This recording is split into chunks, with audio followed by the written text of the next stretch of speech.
anyway. Puro kayo fake. Mapagpanggap. Okay, so our meeting is now being recorded. So let us take a look at the course guide. Teka, ano mang subject natin? Ito. Monday. Okay, fundamentals. Course guide. Okay, course guide.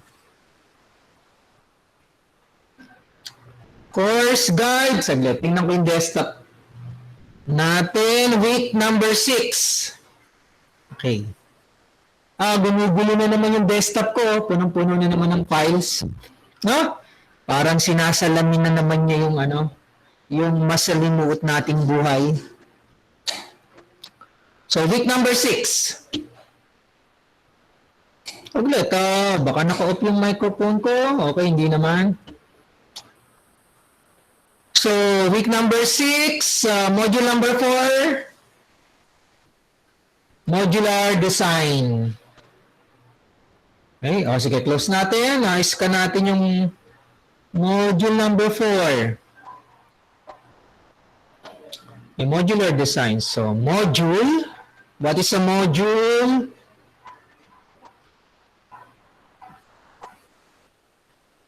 Okay, responsibility ninyo na itong mga concepts. Okay? So, ang gagawin natin ngayon, dito sa meeting natin is, maggagawa lang tayo ng mga programs. Okay, wherein we create our own module. No? Familiar kayo sa paggamit ng modules. So, yun na. Mag-open tayo ng interpreter. Okay, so, idle. Python interpreter. Familiar kayo sa module, di ba? Halimbawa, nasin ba yung factorial function? Sa math module. Okay? So, to use the factorial function, inside the math module, we use the import statement, di ba? Import math.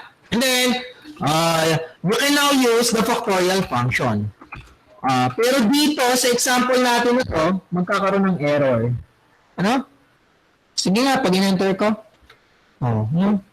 So, dapat sabihin mo kung nasaan, no? Nasaan module. Isang module na andun or included. No? Incorporated. Okay? Yung factorial function na gusto mong gamitin. Nasa math module. Kaya, math, yan yung pangalan ng module. Then, yung dot operator. And then, okay? So, merong IntelliSense, no? Na IntelliSense itong Python interpreter, no? So, factorial. And then, asahan natin siya ng example 5. Okay? Kaya pag display natin yung value ng x, okay? Int x, so meron tayo 120. Now, since nasa interpreter naman tayo, hindi naman kailangan na mag-issue tayo ng print, pwede natin itong gamitin na parang calculator. So, anong value ng x? Okay? So, yan, 120. Oh, by the way, I hope na naintindihan niyo yung objects, Ano yung talaga naka-store sa X? Address, no, memory location, no, address, reference, kung saan naandun yung talagang 120. O kaya lang, pwede niyo lang isipin na basta 120 ang naka-store sa X. Pero yung behind the scene, doon sa topic natin na objects, actually, nagawa ako ng recorded na video, hindi naman pala talaga ganun na nangyayari, Pero parang, isipin nyo na ganun na nangyayari, 120 talaga yung, naka-store sa X. Okay? Sige. So, familiar kayo sa module, ano pa yung mga tandaan nyo na, na, yung Pag mag-create ko ng random number, di ba? O. Okay, so paano nga gamitin to? Anong random dot ano natin? Anong meron dito? Random. Sige. Okay, so y. Aha. Ano nga to? Sige. Random dot ano nga? Run between. Meron ba tong run between?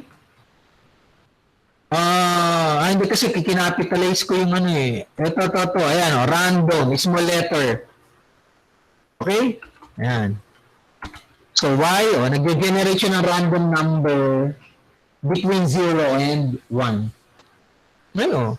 So, yung math, so, di ba, import math, import random. Yung math at saka random, no, yun yung mga examples ng modules. Okay, they are already pre-written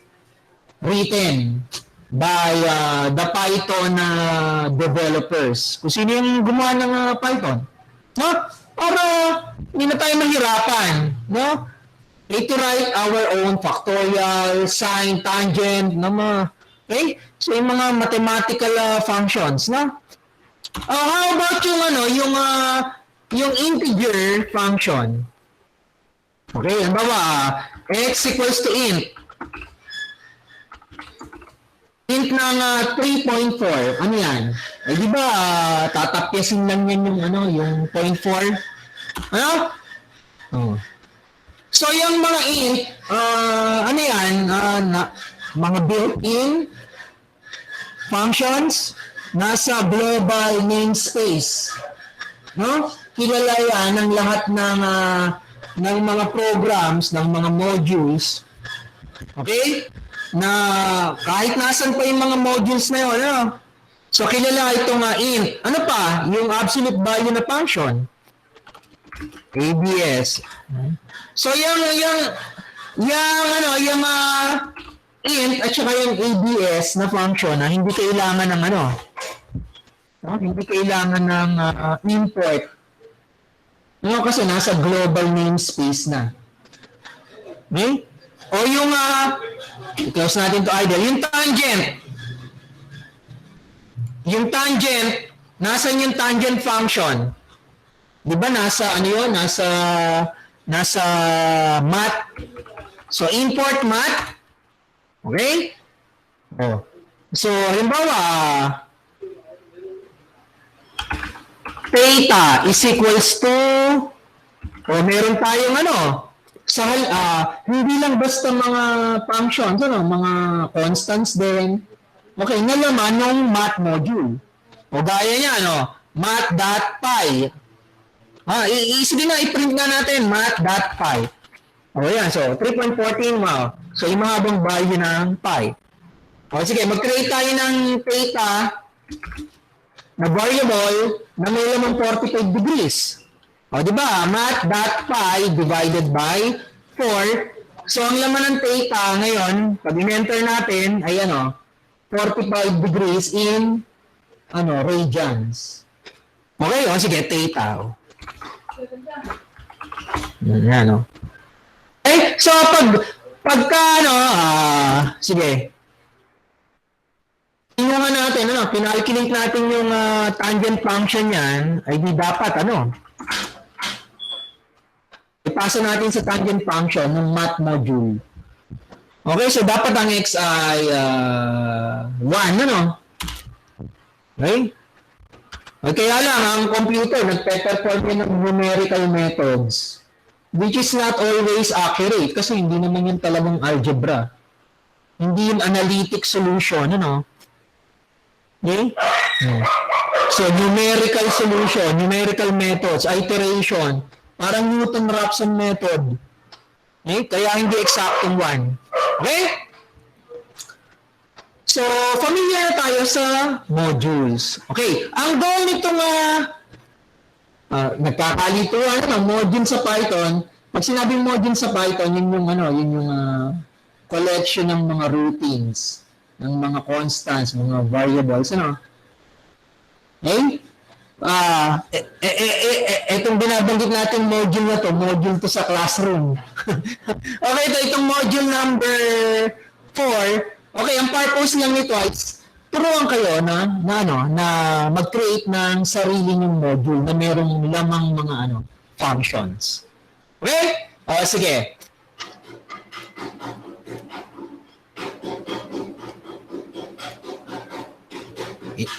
Ganito gagawin ko Ganito gagawin natin.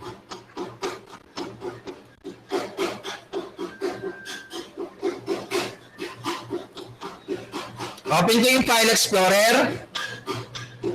Okay. Dito sa Drive C, kahit saan drive, bahala kayo, mag-create ako ng folder. Ayan. Papangalanan ko yung folder na sino kayong magawang example? Saglit nandito.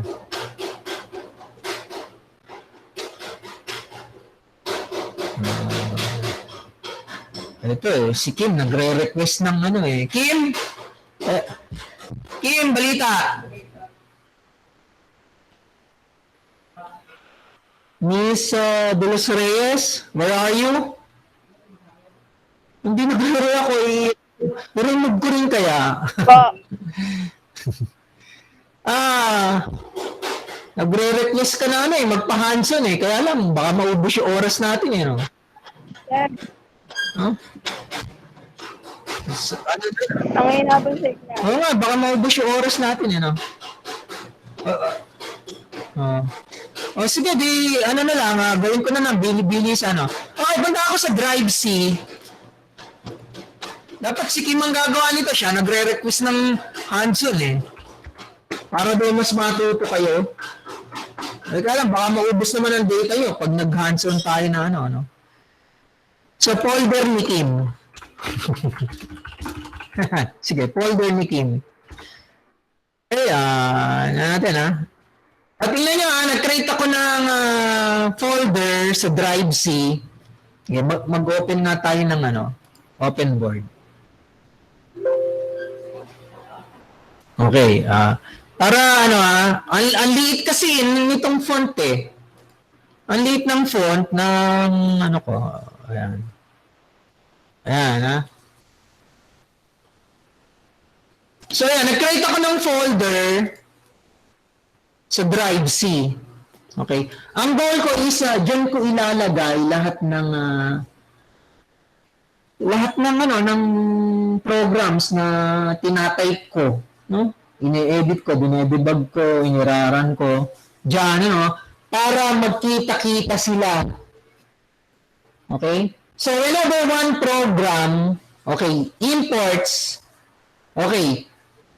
functions, for example, from some other programs or modules. Ang tawag dyan sa mga tinatype natin program sa Python, modules, So, pwede mong i-import yung, yung modules. Okay, so para mapasama sa namespace ng program mo, yung program na nandun sa other module. Okay, so kunyari si Kim, si Kim, magkikreate siya ng sarili niyang magkikreate siya ng sarili niyang module. So big time na siya. Halimbawa, batikang programmer. Batikang data scientist, data analyst. Okay. So meron siya sariling folder. Okay? And then magkikreate siya ng sarili niyang module na containing so many useful functions. Okay? And then, yung mga functions, na nandun sa module na ginawa niya, pwede niyang ipagamit sa ibang programmers. Okay? So, ganon, So, ayan, nag-create ako ng folder, para ma-testing ko kung gumagana yung mga import, statements, then, para ma-testing ko kung kaya ko bang gamitin yung mga functions na naandun sa other modules. O sige. So nag-create ako ng folder. Okay? Kunyari, ako si Kim, ha? So, nag-create ako ng folder. Okay. So, dyan sa folder na yan, ano kaya?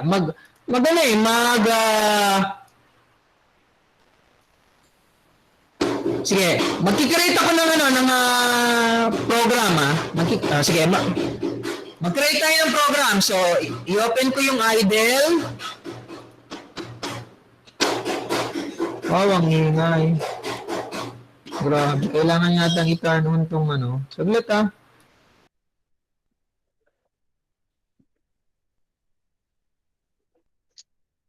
Pakisabi nga pag garbled ang voice ko, itinanan ko tong itong noise cancelling application.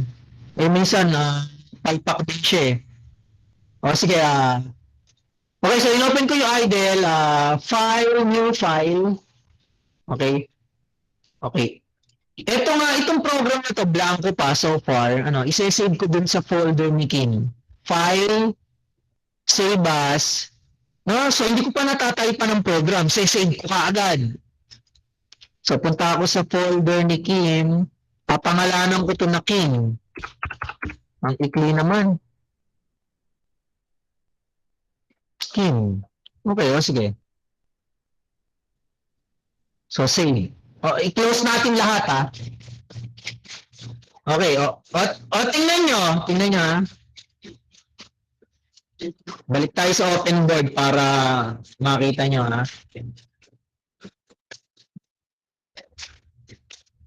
Okay. Ayan.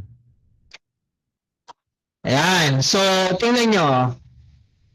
No? So, nag-create ako ng folder. Ayan, folder ni Kim. Tapos, meron dong blank na Python program. No? So, isinave ko na kaagad yung program. No, kahit wala pa akong natatype na code. Okay? Ayan na. So, i-edit ko yung Kim. I-edit ko yung Kim.py. Edit natin. Okay? Sige. So, edit with IDLE. Okay. Now, ganito. No? Ingat tayo, ha? Ano yung ibig ko sabihin? Naglet, ha? Edit with IDLE. Bakit ganon? Ba't ayaw? Ang yung sinasabi ko, ingat kayo, merong mga quirkiness itong itong Python,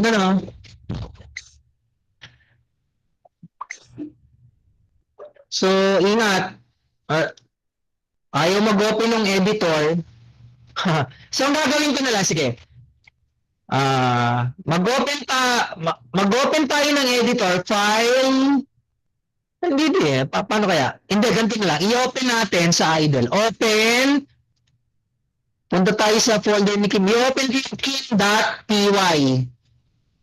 Okay, i-open ko yung kim.py, ha. O, yan.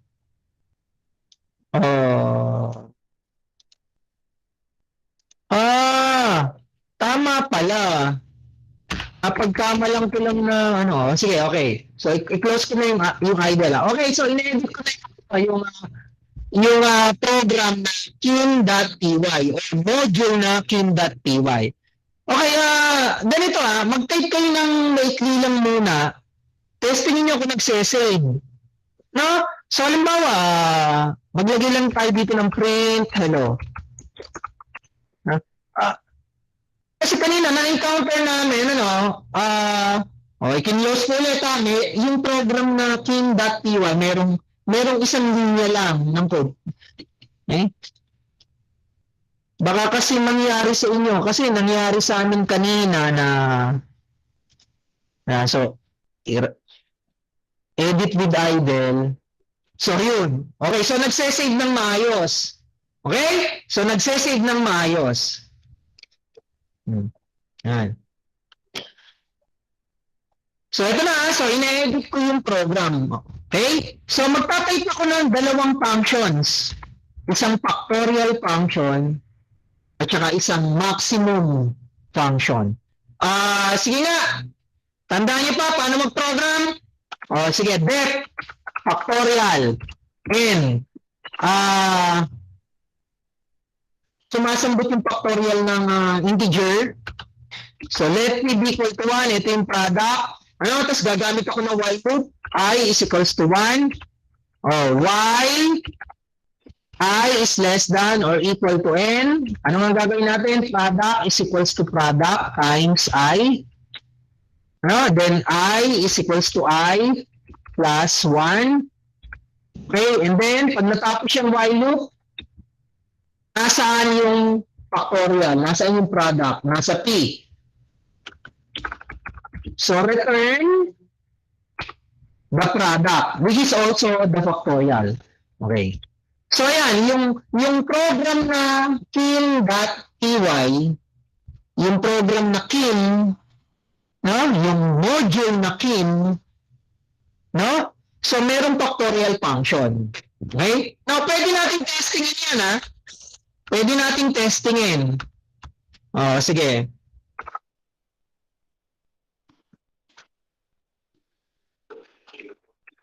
Ayan testingin ko, let x be equal to factorial 5 and then print x. Ito kailangan na talaga lagyan ng print statement or print function kasi ano nga, nasa program na tayo, wala tayo sa Python interpreter, wala tayo sa idle. So kailangan mo talaga mag-issue ng print statement. Actually, yung print statement na implemented sa print function. Okay? So, isa-save ko.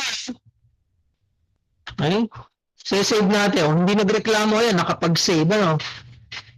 Okay, so iraran natin, So, pag iniran ko yan, by the way, anong mangyayari pag iniran natin yan? Itong factorial function, definition to ng factorial, sinasabi mo yung pangalan ng function, sinasabi mo yung parameter, ito yung parameter, okay? Sinasabi mo kung paano mag-work yung function at anong i-return yung value. Okay? So, lalampasan niya ng computer, lalampasan niya ng Python, kasi dinedeploy mo lang naman, hindi mo pa inuutosan yung computer na gamitin. Okay, so sa part, magsisimula yung Python na mag-execute ng mga statements. Dito na, Okay? So, factorial 5, ini-invoke mo yung function. Anong gagawin dyan ng Python? Wait lang.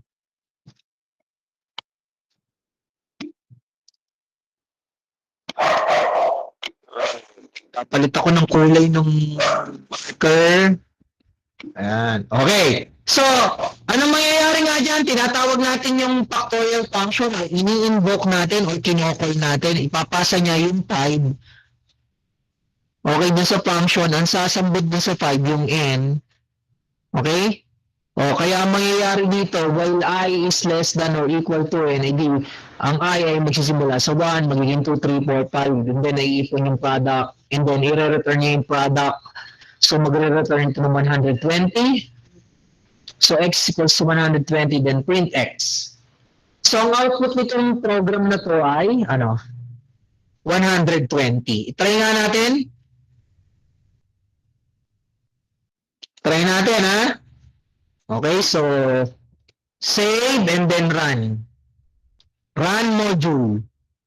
Okay, so, 120. Okay? So, print x. So, na-print yung 120.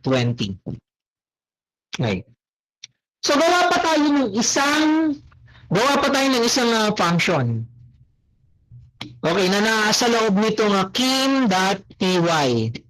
Na nasa loob ng kim.py. Ano kayo maganda ipangalan sa function na yun? Function na tumatanggap ng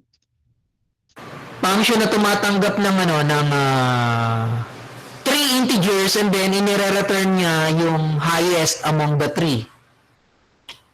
Okay? So, papangalanan ko yung function na maximo. So, def maximo. So, sumasalo siya ng tatlong integers, tatlong numbers. So, pangalanan natin yung parameters, yung sumasambot na sa mga values na A, B, C. Okay. So, simple lang naman yung code, no?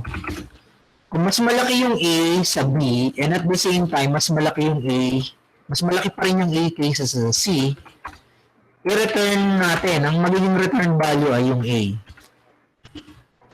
Elite. Kung hindi naman, ano? Hindi yung A yung pinakamalaki. O, di-testingin natin kung yung B. Kung yung B ay mas malaki sa A, and yung B ay mas malaki pa rin sa C, o di i-return natin yung B. Okay? Else, malamang, pag nag-false tong unang, natin, ayan, no? Pag nag-false yung unang condition, hindi pinakamalaki yung A. Ano? O, pag nag-false itong pangalawang condition, hindi pa rin highest yung B. Okay? So, malamang, highest yung C. Kapag ka ganun, else, ang i-return natin ay yung C. O kaya naman, baka naman pare-pareho ng values yung A, B, C. Ano? So, kung pare-pareho ng values, di i-return mo pa rin yung C, yun yung common na value. Okay? So, sige, testingin natin yung maximum function. So, yung factorial na testing na natin, kaya sa halip na factorial ng 5, gawin natin maximum for 7,2. Okay? So, again, ano mangyayari dyan? So, lalaktawan ng computer, hindi niya i-execute etong factorial function. No? Hindi niya i-execute itong maximo function. Tuloy-tuloy lang siya. Ano yung unang executable? No, na line. Ayan, let x be equal to maximo for 7, 2. Okay? O, sige. Pag na-encounter ng computer yung maximo, no, 472, anong gagawin niya? Anong gagawin ng Python interpreter? Di ipapasa niya yung 4 sa function. Saglit, lumampas tayo kay maximo. Ipapasa niya yung 4 sa maximo function. Ang sasalo, ang sasambot, ang kakatch, no, ay yung A, yung parameter A. No? So, sa inyo lang naman daw walang sumasalo eh. Yan. Lagi kayong fall. Okay? So, ang sasambot sa 2, ayun, yung C. Okay? Oh. And then, kung ang laman ng A ay 4, ang laman ng B ay 7, ang laman ng C ay 2. Okay? So, after catching those values, di tsaka i-execute ng computer to, yung laman ng function, so false, ito magiging true and true, so return B, so return 7, so magiging value ni maximo ay 7, so x equals to 7, print x, so ang output natin ay dapat 7. Okay? So, itry natin kung totoo na 7. So, save natin and then run. Sana wag mag-error. Ayun. So, 7. Okay? So, 7. Print x. So, yan. 7.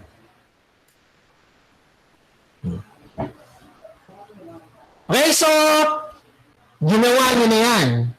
Dun sa mga, actually, sa module number 2. No? So, you created your own functions. Okay? So, familiar na kayo dito, no, sa setup na to. Okay? Now, ito yung i-discuss dito sa learning module learning module number 3. Okay? Number 4. So, dito sa modular programming, Okay, saglit ha. Burahin natin itong mga annotations. Okay? Okay. So, ang dinidiscuss dito is paano tayo mag-create ng sarili nating module. Okay. So, ganito kasimple. So, halimbawa, si Kim, marami na siyang naipon na sarili niyang functions na useful, hindi lang sa kanya, Hindi lang sa kanya, pati sa ibang mga, analyst, sa ibang mga programmers. Okay? So, itong kim.py, tatanggalin ko na itong mga lines na nagte-testing ng function. Kasi ayan, na-testing na natin yun. So, alam natin, gumagana na yung factorial function. Na-testing na natin. At saka yung maximum function. Alam natin, buo yan. Working. Working correctly. Okay. So, isa-save natin. Save. So, isinave ko na. So, ulit, anong laman nung kim.py? Balik ka, i-open ko yung Explorer. Punta ko yung folder ni Kim. Anong laman ng kim.py? So, edit with idle. Ayan. So, factorial function at saka maximum function. Okay. Now, sir, bakit pa tayo gagawa ng factorial function? Meron naman yung math module, ba't hindi na lang natin i-import yun? Hindi, tama kayo, kaya lang ito, hindi, tinuturo sa inyo kung paano mag-create ng, your own module, Paano kung may function pala sa Python na medyo, lacking, kulang, Okay? Parang sa tunay na buhay lang naman yan, May mga kakulangan. So, paano nyo pupunuan? Okay? Ganon. Okay, so itong kim.py, yan natin uulitin ko, may laman yan na factorial at maximo. Yan yung versions na gawa ni Kim. Okay. Sige, gagawa ko ng program na, sige, ano kayang file name? Sige, margin. Idle Python. Sige, new file. Andito ako, nasa editor. Save ko na kaagad. Save as. Punta tayo sa folder ni Kim. Ang ipapangalan ko dito sa bagong module, dito sa bagong program na to ay Margen. Kunyari, nagpo-program si Margen. Nagpo-program si Margen. And then, gusto ni Margen na gamitin yung functions na na nagawa na ni Kim. Sige. Save natin, i-close ko ulit lahat, Close. Ayan, naka-close lahat. Sige, i-open ko yung File Explorer. Punta tayo sa folder ni Kim. Tingnan nyo ang contents, Tingnan nyo ang contents. Sige, ilagay natin dito sa sa ating chalkboard. Copying ko, Saglit, paliitin pa natin ang gusto. Sige. Tingnan nyo ang laman ng folder. Kitang-kita ba? Yan. So, ang laman nitong folder ni Kim ay, sige, yung kanyang program, yung kanyang module na mayroong lamang factorial. May lamang factorial yan, yung kim.py. Ano pang laman yan? Yung maximo. So, meron yung factorial function, meron yung maximo na function. Right? Now, etong program na gawa ni Margen, so far, walang laman, Okay, ang gusto ni Margen gamitin yung laman, yung functions na nagawa na naisulat na ni Kim. Okay? Oh. So, paano niya gagamitin yung factorial version? Yung factorial na version ni Kim. Yung maximum function na version na gawa ni Kim. Okay? So, simple lang. Hindi gagamit tayo ng import statement. Okay? Now, tingnan nyo, nung simula pa lang, bakit ako nag-create ng folder? No? Sabi ko, doon natin ilalagay lahat ng programs na gagawin natin ngayon para magkita-kita sila. Para madaling mag-import. Okay, ng module. Okay? Kasi kapag hindi nyo ilalagay sa isang folder, itatype nyo yung full blown na parang URL, yung path, yung path ng name, ang hirap minsan ang haba-haba, okay? Sige so ganun ang usapan, Okay, balik tayo sa desktop. Okay. So, itong program ni Marjen, nasa same folder as yung module ni Kim. Okay. So, tingnan nyo, nasa same folder. So, i-open ko yung program ni Marjen na pag in-edit natin yan, in-open natin sa editor, wala pang kalaman-laman. Yan, program ni Marjen. Tingnan nyo, walang laman. Walang laman, Okay? So again, ito yan, Ito yung inopen ko. Ito, yung program ni Marjen. Okay? So, mag-type tayo ng program dito, Okay, sa halip na yung factorial ng math function, then, hindi, ang gagamitin natin ay yung function, yung factorial function na version ni Kim, na nasa loob ng Kim. O kaya, sa halip na import math, ang gagawin natin, import Kim. Okay? So, import Kim.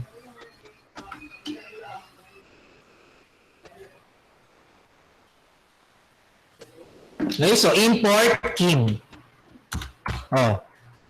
Nakakatuwa So, let x be equal to, pagka ginawa kong ganyan, ginamit ko basta yung factorial, mag-e-error yan. Isa-save ko save natin yung program ni Marjen, then, i-run natin, mag-e-error yan. Nako, ito na yung sinasabi ko, Tingnan nyo file, then save. Sinave ko sinave ko yung module, yung program ni Marjen tingnan nyo, ulitin ko, file, save. Pero pag iraran ko, nagtatanong na naman, source must be saved. Okay to save. Pag in-okay ko, hindi naman nagraran. Now, tingnan nyo may file, sinave ko sinave ko. Okay, i-close ko itong program ni Marjen Remember na, i-save natin. Tingnan nyo, nung kino-close ko, sabi niya, do you want to save yung program ni Marjen before closing? Yes. I-close ko na naman. Ini-yes ko na. Tigas ng ulo. Di mapipilitan ka ng ignore. Pag i-edit ulit natin, edit with idle, tingnan nyo, walang laman yung program ni Marjen. So, ingat kayo sa mga ganyang kaso, Kanina, ang ginawa naming workaround dyan is nung nagloloko, okay, tingnan nyo pag nagloloko, natin, save.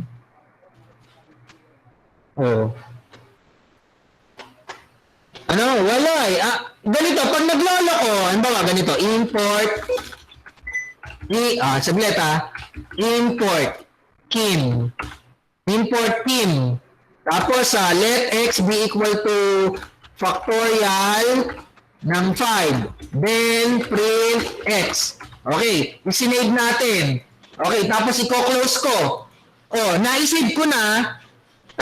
Tapos i-close ko, nagtatanong pa rin kung gusto kong i-close. pag ini-yes ko, ayaw niyang ituloy yung closing. Ang gawin niyo, mag-create kayo ng, ng text document. O sige, mag-create kayo ng text document. Save nyo sa desktop. Ayan o. Eto o. Ayan o. Ayan. Okay? I-save nyo sa desktop. O. Okay? O.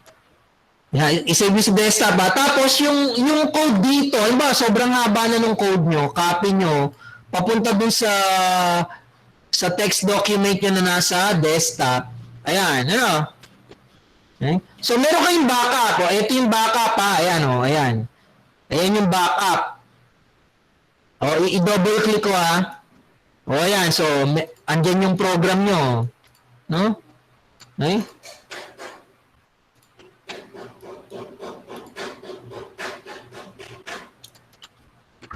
O, ayan yung program ha. Ayan yung nasa text file ha. Ayan o. Okay? So, gano'n, ano? O. So, pag ikinlose ko to, ayaw, iniyes ko na, save, ay paano yan, blanco laman, nung margin na program.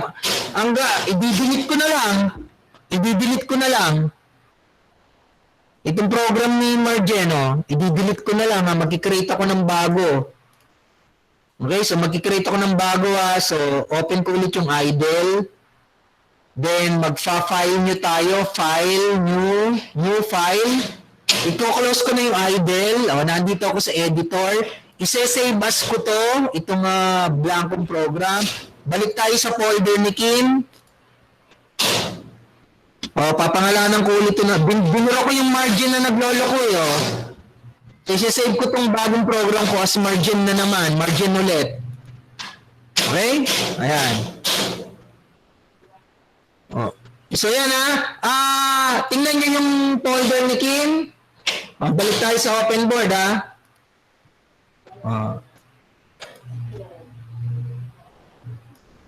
tingnan nyo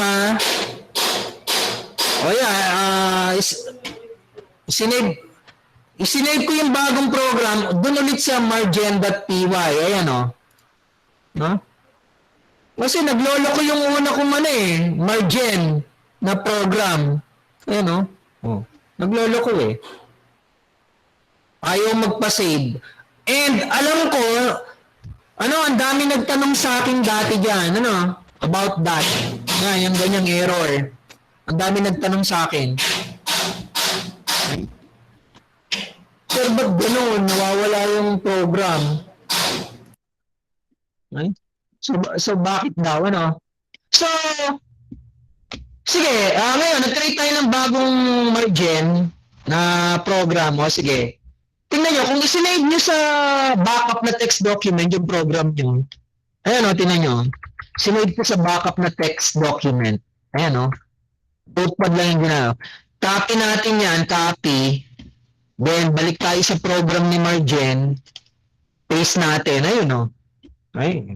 Then, isave na natin. Tingnan natin kung magsasave na talaga. Ayan save. Save. I-close ko. Yun, hindi nagreklamo. So, ibig sabihin, na-save yun ng maayos.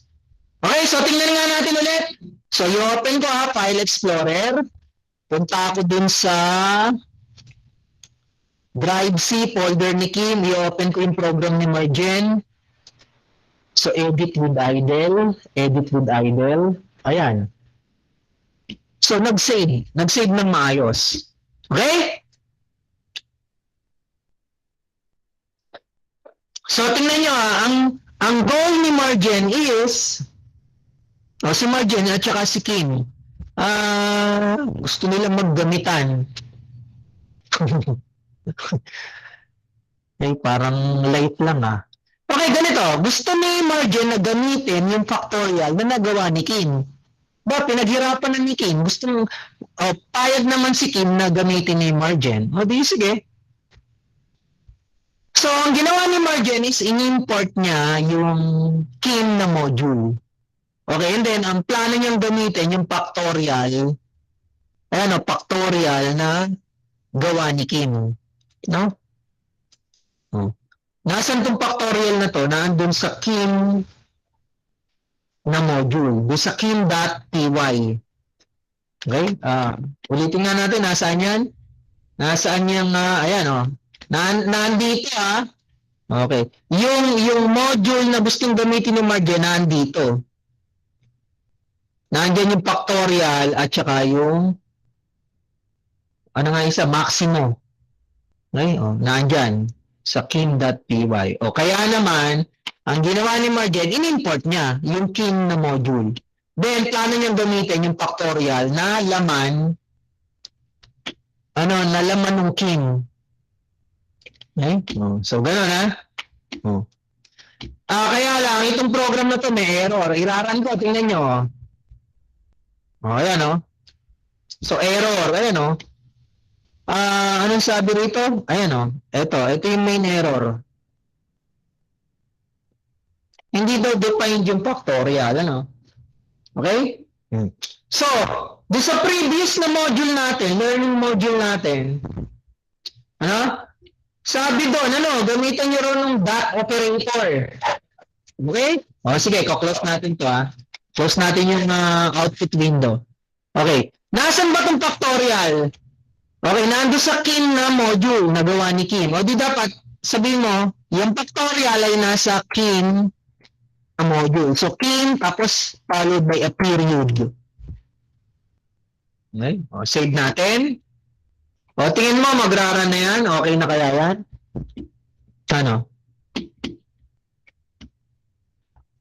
Marjen, ano sa tingin mo? Marjen. Ano si Marjen? Tingin nyo, tama na yan? Kim.factorial po. Gagana na kaya yan? Itong factorial nasa loob ng Kim na module, And at the same time, bakit sila magkikita kaagad, Kasi, nasa iisa silang, nasa iisa silang folder. No? Kung magkaiba sila ng folder, itatype mo yung napakahabang path.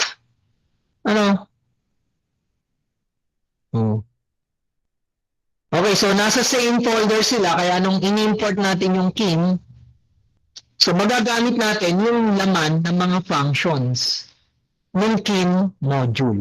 Okay, sige nga, try natin. Pag inira natin yan, gagana kaya yan? Ano sa tingin nyo? Sige So, iraran ko na So, ito yung program ni Marjen. In-import niya yung Kim module. Ginamit niya yung factorial na laman ng Kim. Okay, then print X. Sige. Ano magiging laman ng X? Ay dapat 120 pag inira natin to. Tingnan nyo. Katuwa, di ba?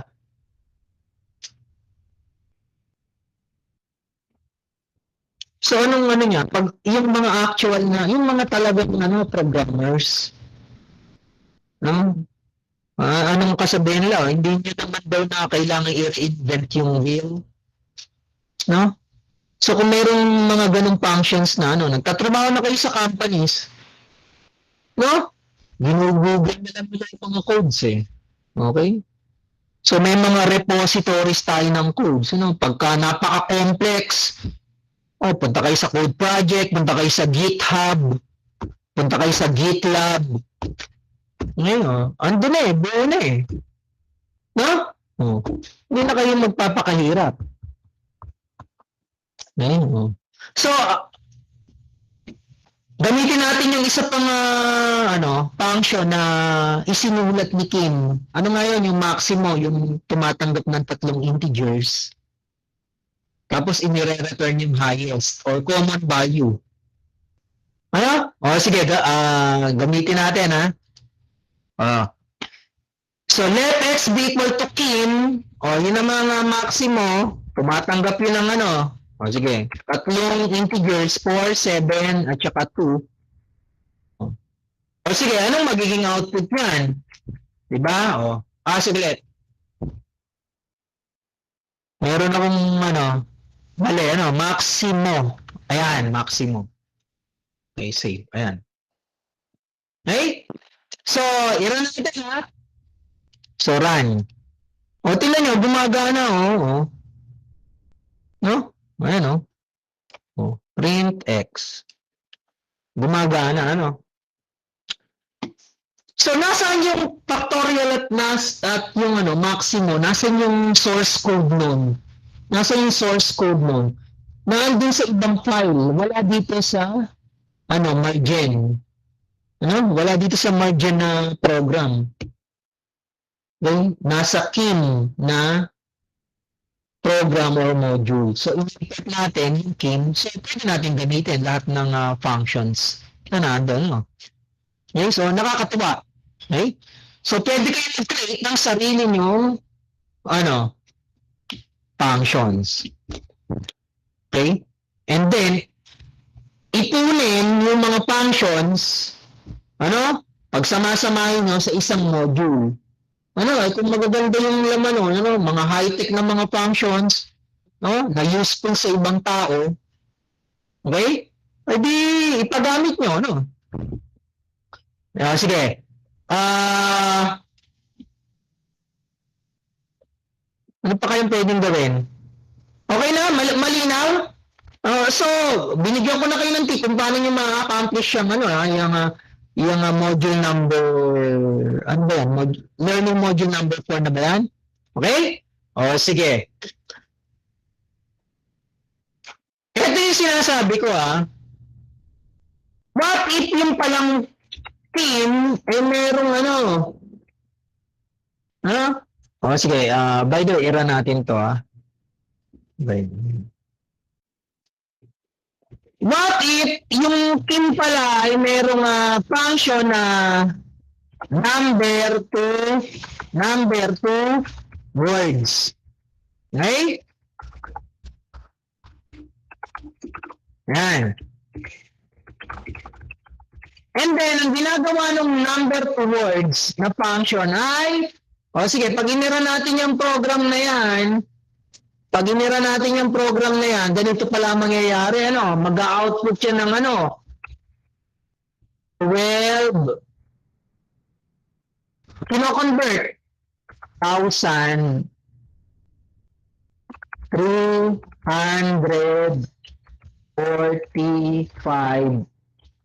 and 75 over 100.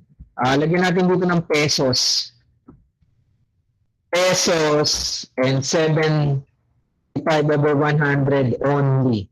Okay? I-convert itong number na 1, 2, 3, 4, 5.75. I-convert sa sa words. Okay? Paano kung nakagawa ng ganung function si Kim? No? So napaka-useful ng function na yan. No? Pwede niyang ilagay sa sa sarili niyang module. Okay? And in fact, nung naging programmer ako ng isang company, napakahalaga niyan, Kasi yung mga vouchers, yung mga purchase orders, yung mga cash, vouchers, ang gusto nung mga nasa accounting department, nandun sa purchasing department, ang gusto nila, itatype na lang itong numbers. Okay? And then, pag-print ng mga vouchers, automatic, lalagyan na ng translation. Automatic, lalagyan na ng ganyan, 12,345 pesos and 75. Eto, i-generate na ito ng function. Yung computer na bahala dito, Yung mga nasa purchasing department, nasa accounting department, ito lang ang i-encode nila, yung amount, yung talagang numeric.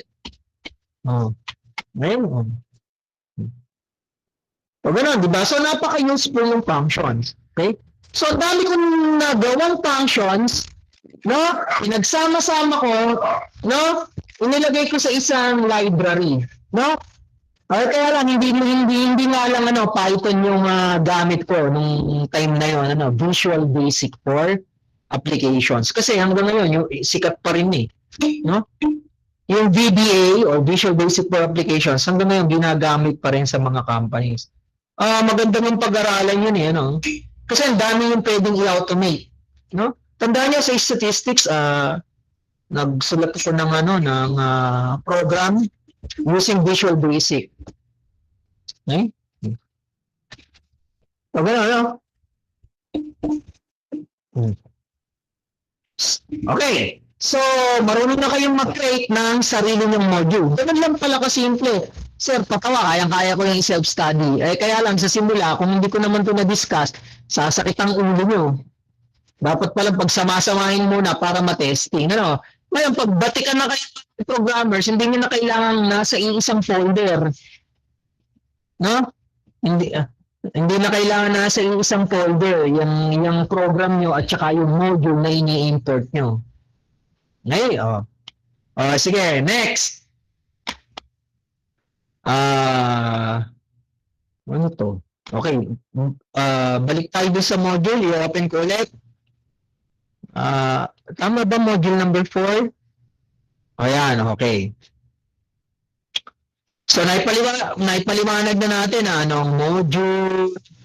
Okay, ito yung itong mga conceptual, bahala na kayo dyan. Napakasimple lang naman ng mga yan. So, responsibility nyo na aralin daw yan. Okay? So, ano pa? Okay, interface, specification. Saglit. Parang may magandang gawin dito, saglit. Ito, yung docstring. Ayan, docstring. Okay. Ayan, docstring. So, docstring. Alam ko na, para hindi tayo magulo dito sa module. Okay?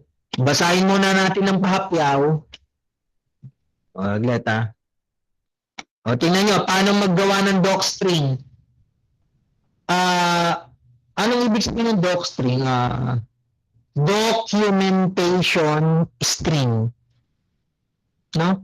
Yun yung way para sabihin nyo sa gagamit ng function mo or method mo, no? Kung paano ginagamit yung sinulat yung function. Okay?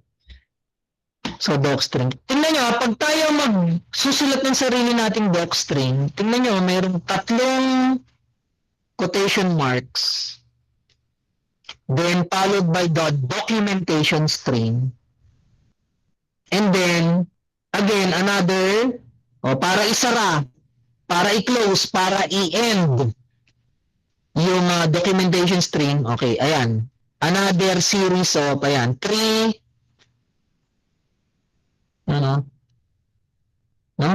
quotation marks. Okay, so, yun yun, documentation string.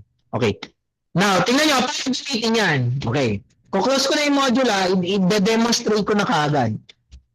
Mag-open ako ng Python interpreter, so nag-open ako ng idle. Okay. Tingnan nyo, meron tayong int function. Halimbawa, let x be equal to int, so int ng 3.4. Okay, tingnan nyo, anong magiging laman ng x? Anong laman ng x? Ulit na. 3. Okay, sige, 3 So, ang laman ng x ay 3. Sige nga, try ko, x. Hindi ko kailangan i-print kasi nasa interpreter naman tayo. So, ayun, 3, no? Ang lamig na nung kape ko. Nanlamig na. Okay. 3. Tingnan nyo, from time to time, you want to find out, no? You want to know how to use a function. Tingnan nyo, print. Okay. Yung mga developers ng Python, okay? Yung mga nagsulat, yung mga nag-code, yung mga nag-program yung mga, lalo na yung mga built-in functions, matyaga sila talagang nilagyan nila yun ng documentation string So, paano natin ma-access yung documentation string. So, ayan. So, dalawa underscore. So, 2 or double underscores, then doc.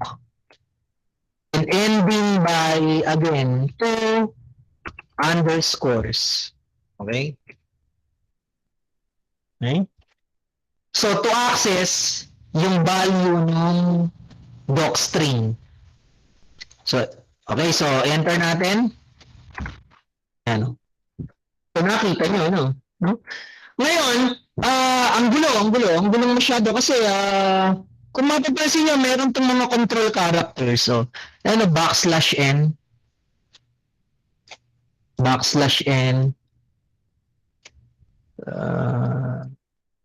\n, alam natin, control character yun, eh, no?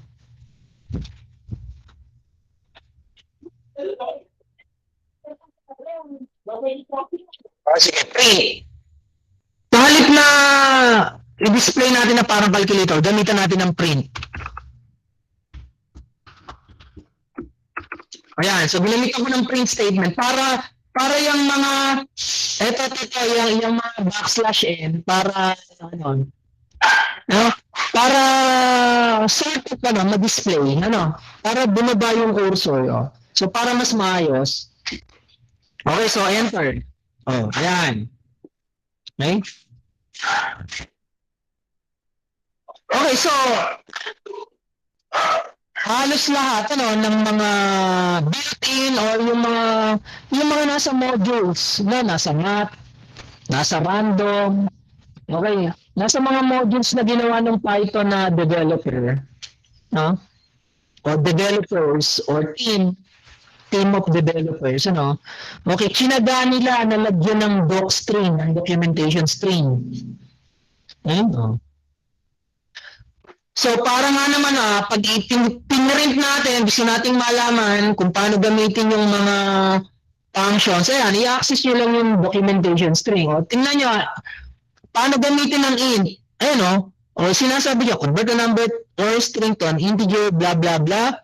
If x is not a number of if this, okay. Tingnan nyo, so detalyado kung paano nyo gamitin yung int function. O, sige, ano pang meron? Ito-close ko ulit itong interpreter, mag-open tayo ng panibago. Okay, so mag-open ako ng panibago, napupuno na kasi yung okay, tingnan nyo, ABS, yan yung absolute value function. I-access natin yung kanyang doc string. So enter. Ito, simple-simple, ang documentation string niya. Diba? Sige, mag-import tayo ng ang math module. Import natin yung math module. Okay, meron tayong anong function dito? Tangent function. I-access natin yung documentation string ng tangent function. Yan. Diba? So, dito malalaman mo ba, ba't nagloloko yung yung program ko? Bakit hindi niya makuha yung tangent? No? Bakit hindi niya makuha yung tangent ng angle ko? Kumbaga ganito gusto mong gawin math.tangent ng 45 degrees. Bakit hindi mo nang sagot? Di maloko-loko ka na. Ayun pala, nung i-display mo yung doc string, okay, nung tangent function, ang sabi pala, kailangan ng tangent function ay radians. Okay? Ay di tatama mo ngayon, so, radians pala kailangan niya. So, math.tangent, 45 times math.py divided by 180. Kinonvert mo yung 45 degrees sa radians. Kaya yun, naging 1 ang sagot. Naging 1 ang tangent ng angle. So, nakatulong yung docstring. Okay? So, tingnan na natin ano pa yung sign. Doc. Math dot. Tingnan nyo, meron tayong tinatawag na IntelliSense. Lumilitaw, Sige, anong gusto nyong alamin dyan? Ano ba, itong floor function? Ano kaya yan? Paano ginagamit yung floor function? Ayun. Walang meaning. Alam niyo naman siguro yun sa calculus, ceiling function, floor function. Largest integer less than or equal to x. So, halimbawa, ganito, math.floor. Sige, 3.4. Anong sagot dyan? This is the largest integer na less than or equal to x. Di 3 ang sagot dyan. Okay? Math.floor. Sa calculus yan, kaya ang symbol nyo, ganun Yung bracket na hindi, kumbaga open yung ibabaw. Okay, sige, math.floor ng negative 3.4. Anong sagot dyan? Annalyn, anong sagot dyan? Math.floor, negative 3.4. Negative 4. Negative 4,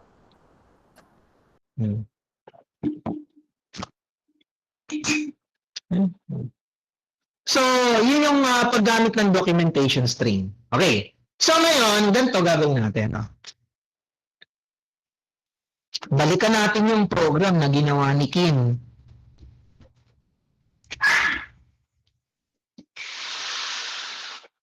Okay, balikan natin yung program na gawa ni Kim. Saglit, nasan ba yung program na gawa ni Kim? Saglit nga. Sige. Nasa C, tapos folder ni Kim, ayan. Ayan i-open ko itong maglit.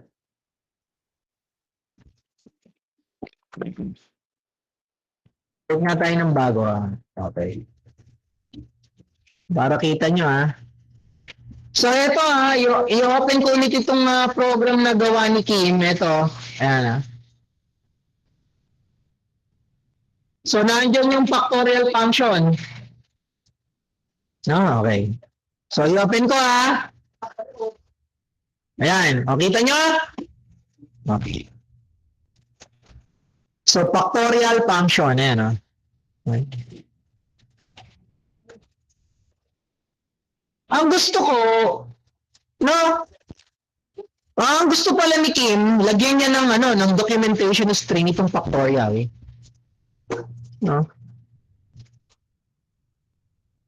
Paano yun? Okay? Tingnan nyo, i-open natin itong program na gawa ni Marjen. Okay, so, i-open natin itong program na gawa ni Marjen. Ito, ayan. I-open natin to, yung program na gawa ni Marjen.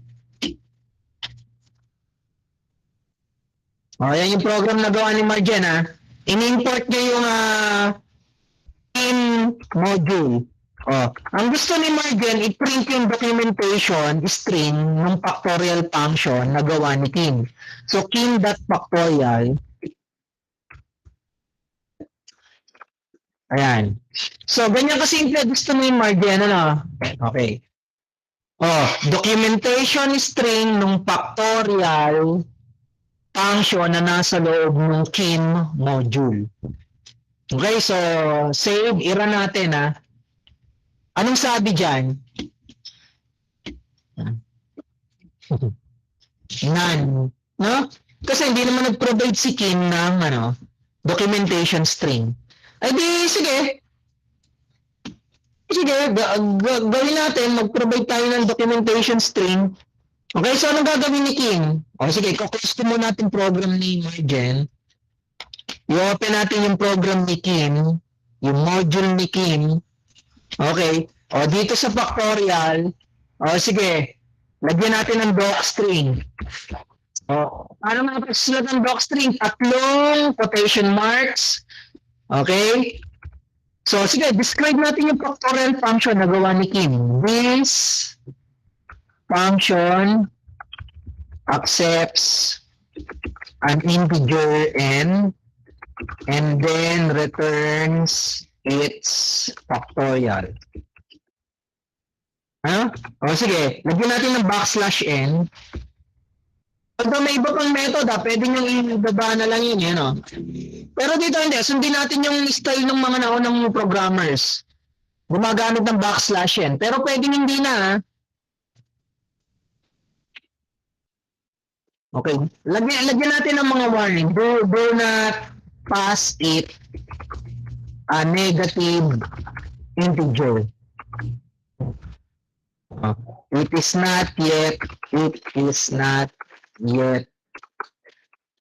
polished. Okay, sige. Paano natin isasara itong docstring? Tatlong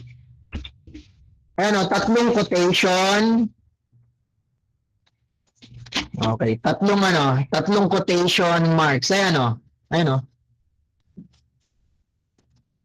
So, tatlong quotation marks. Okay?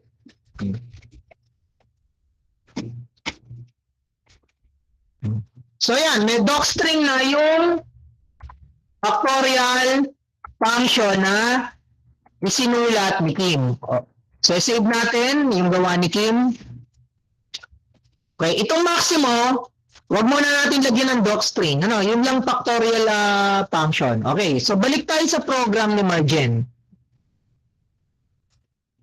Open natin yung program na gawa ni Marjen. Okay, print, factorial, docstring. Dapat, lumitaw yun, ha? Sige, irara natin, ha? So, run. Tingnan nyo, meron na, itong docstring ng factorial function na nasa loob ng Kim module, ayan, pinaprint natin, ayan, lumitaw. Okay? Sir, yung isa, yung maximo, wala pa yung docstring. Di natural, pag ipinaprint natin, yung docstring ng maximo, none. Walang lilitaw. Okay? Sige, ira natin yan, ha? Ayan, docstring ng maximo, di none yan. Ayan, so none. Ayun, So, none. Okay? Okay, sige, lagyan din natin ng docstring yung maximo. Ayun, So, punta tayo kay maximo. So, tatlong quotation marks. This function accepts 3 integers and returns the highest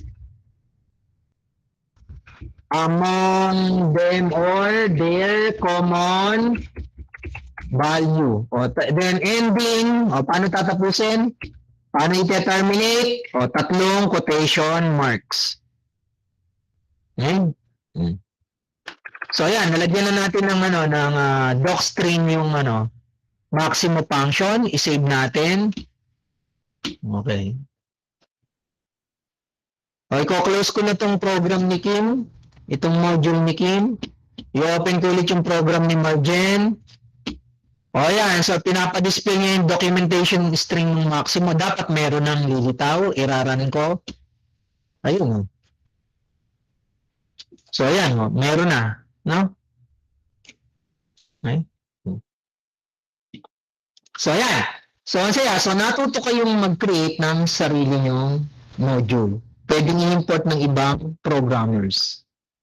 Okay? Now, yung performance test natin, dito sa module number 4, medyo madadalian kayo kasi paulit-ulit na lang tayo, no? Paulit-ulit na lang. So, i-package nyo na lang sa isang module. No? Sundin nyo na lang yung format ng file para hindi mawala yung yung isasubmit. Okay? So, last. Okay. Punta tayo dito sa, balik tayo sa module. Ano tong ibig sabihin nitong, ito, top-down design. Okay. Modular design, top-down design. Tingnan nyo, meron ditong, okay. Meron ditong complex na program. Ano? Ang sinasabi lang dito sa top-down design is, wag daw kayong mag-attempt na na napaka-complex ng program, then bibili ng isang buo, hindi ganoon. No, wag daw. Ano? So, yung sinasabi yan sa modular design. I-illustrate natin. So, i-close ko na itong lahat ng aglet. I-close ko na rin itong in-encode ko kanina. Okay. Sige, balik tayo dito sa open board. Okay, so discuss natin. So, top-down. Tapos modular design. Okay? So, ganito. Halimbawa, si Kim, no? So, she wants to create, ano nga yung function na sinasabi ko? Number, two words na function. Ano yung ginagawa ng number two words na function?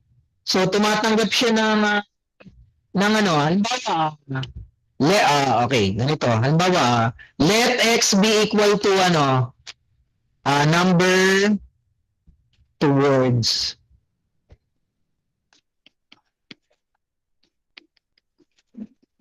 Okay, print x. Okay, so anong output niyan? Dapat 12,000. Okay, So ganyan i-convert niya yung number na considered as amount. No? Amount of money, currency, kino-convert sa salita, sa words. Okay? So pesos and 75 over 100 only. Okay. So kapag yung design daw ay modular, hindi mo bibiglain. Hindi mo bibiglain yung paggawa nitong function na to. Okay? Hindi mo raw gagawin lahat ng code, isasalpak mo dyan sa iisang function na yan. Hindi daw dapat ganun. Okay? Hindi daw dapat ganun. No? Now, bigyan ko kayo ng idea. Nang ginawa ko yung function na yan sa Visual Basic for applications, so ibang language hindi Python, ganito ginawa ko. Aglet ibaba natin ang gusto. Dito ako sa bottom. Ganito ginawa ko, gumawa ako ng function na single digit to word. Kaya yung 1, okay, nako-convert siya sa 1, yung 2 nako-convert siya sa word na 2. Okay? Hanggang 9. Gumawa ko ng ganyang function. Papasahan ko lang siya ng 1, 2, 3, or 9. And then, ang i-return niya ay word. Equivalent na word. Ayan. So, gano'n. Then, okay? Yung function na yan, tinatawag yan ng another function. Okay? Next, gumawa ko ng function na nagko-convert ng 2 digits to words. Okay? Hindi. Tama, Okay.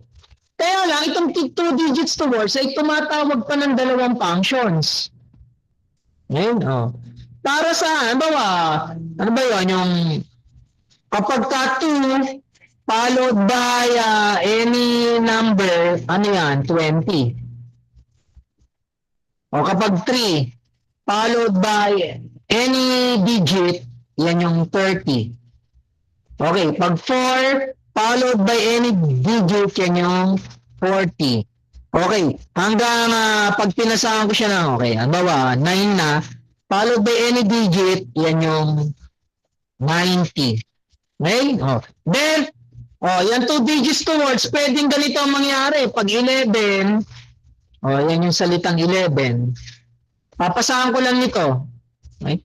Pag 12, okay. Ito yung mga teenagers. Hanggang 19. 19 na yan. So far, ang dami ko ng functions na, more than one function na kaagad yan nagawa ko. No? Itong function na, ayan, tumatanggap ng single digit, kino-convert sa word. Ito, yung tumatanggap ng ganito, ayan, yung 2 digit na nagsisimula sa 2. Ayan, Then, nagre-return siya ng 20, 30, 40, or hanggang 90. Okay, So, mga functions yan, ito, function din. Ayan. Ayan, function din yan. Okay? So, hindi ko biniglang gawin. Okay? So, next. Kaya pag meron akong ganitong number,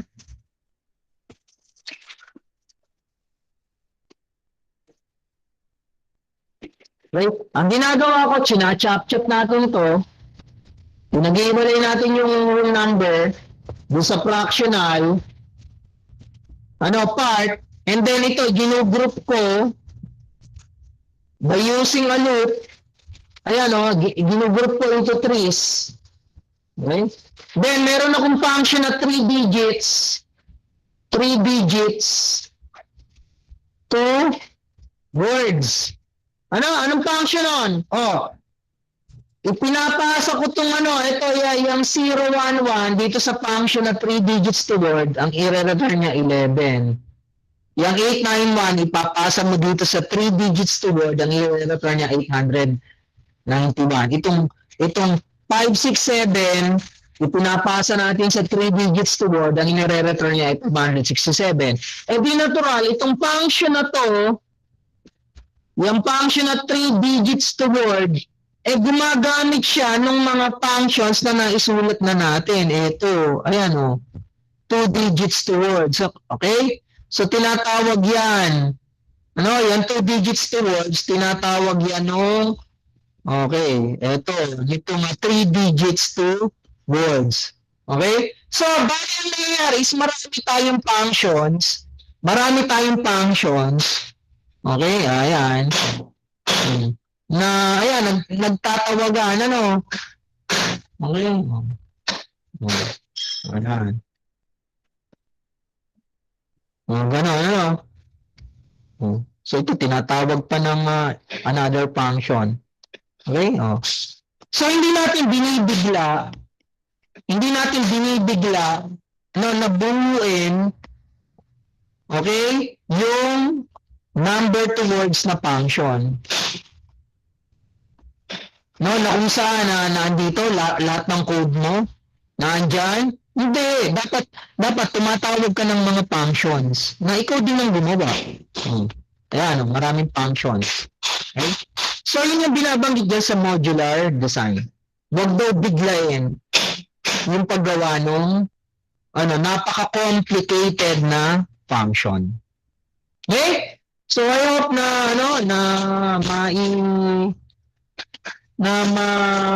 actually self-study rin yung nando sa module number 4. Now, pag may mga tanong, itanong na gusto. Anyway, sige, i-close ko na itong mag-wrap up na tayo. Okay, sige, mga katanungan. Anong mga tanong? Ako nga magtatanong, Annalyn, gaano katagal niyo i-accomplish ang module number 4?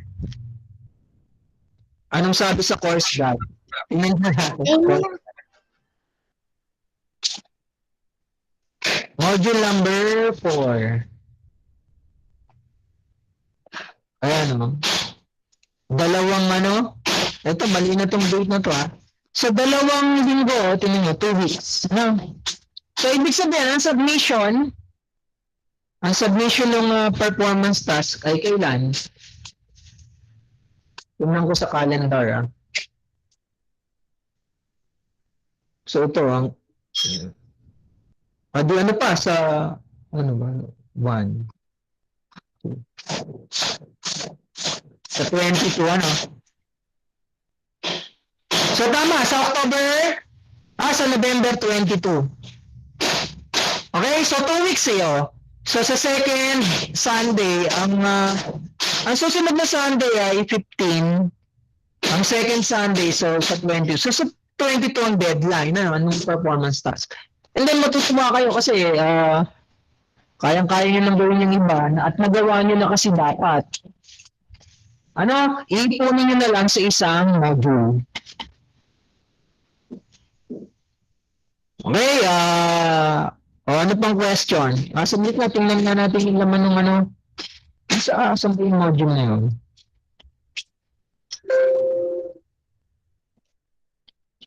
Silipin natin yung module number 4. Tingnan ko nga kung gaano kadali.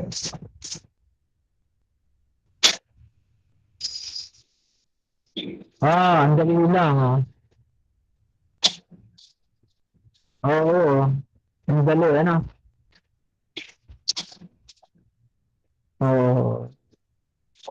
Class, ayusin nyo nga itong file name.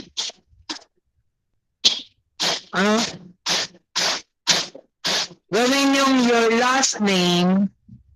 Gawin nyo ano ba yung standard na format natin?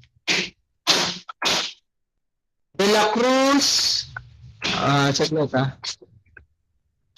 De La Cruz. De La Cruz. 1. Assignment. Assignment 4.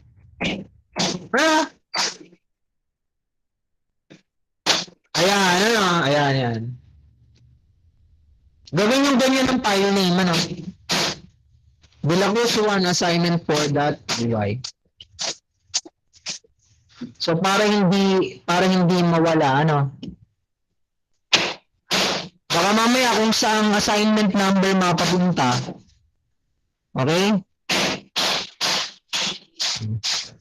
Okay, medyo maingay, hindi ko alam kung ano yung nare-record, although inon ko yung noise cancellation. Yung Chris. So, i-wrap up na natin yung ating discussion. So, I hope na madaling yung magagawa. Now, again, itong mga concepts, medyo pakiintindi nyo, Okay? So, hindi ko na isa-save. Okay? So, kapag may katanungan, itanong nyo na gusto sa akin sa next Monday. Itanong nyo na gusto. Okay? So, may mga katanungan pa ba? Tingnan ko nga kung mag-save kung ayaw talaga mag-save. So, mag-attendance tayo. Gamitan na lang natin ng picture. Okay, so hindi. Actually, hindi naman, ang kailangan ko yung pangalan nyo, naka-display naman lahat. So, 1, 2, 3. Ulit. So, isa pa. 1, 2, 3. Okay. So, yan. Na-checkan ko na yung attendance.